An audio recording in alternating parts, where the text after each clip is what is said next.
became her only escape from the onus of being a backstreet girl dragged into the limelight by her reckless lover. The wryly comic note was that, once there, she was oversold by him as a kind of Madonna. Marion Davies does not figure very strongly in the annals of Hearst as a maker of history.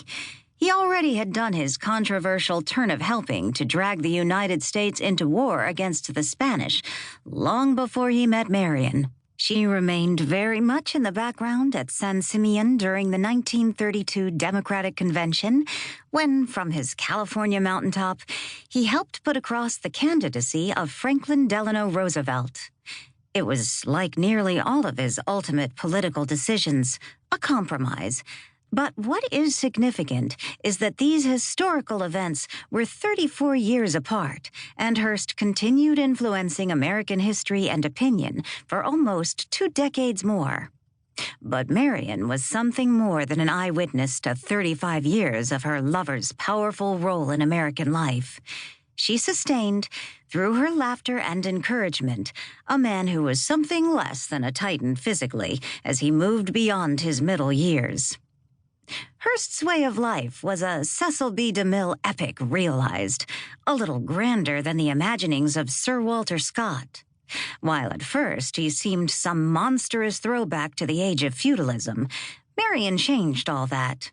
Hearst's lifelong debauch in the Western world's treasures and relics found a focus and inspiration in her. The infectious wit and luminous charm of Marion gave his castle enterprises a redeeming panache. Marion Davies realized that her life story would be a social document of some importance. The very name conjures up an image of the film queen in excelsis, presiding with her lover over an Americanized Versailles. The sunny, blonde pal of kings and the world's great who would go out of their way while in the United States to see Hearst's castle and Marion herself, an attraction of far greater interest to them than Miss Liberty turning green in New York Harbor or any first lady of this century. At least one attempt to set down the facts about her life was aborted. Was she fearful of the consequences? But even if she had succeeded in completing her memoirs, they would have to be suspect. She had moved in a world more improbable than anything in Lewis Carroll's pages, and she was chronically addicted to dressing up the truth, despite her personal lack of that preoccupation with self so common among actresses.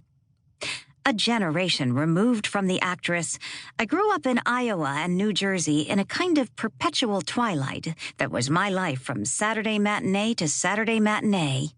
My senses were really engaged only when I was settled back in some movie cavern, watching Janet Gaynor or Colleen Moore or Marion Davies, who was a special favorite of mine, in their comic or bittersweet romances. Those 3 stars were uniquely representative of the silent film's golden age, ranging from Janet Gaynor's purity of heart, an innocent gamine nearly destroyed by tragic circumstances, through Marion Davies' impishness. Her beau could expect a practical joke or two before the final embrace, to Colleen Moore's emancipated flapper. Then came the great sound revolution, and I was relieved to hear the unique Davies voice.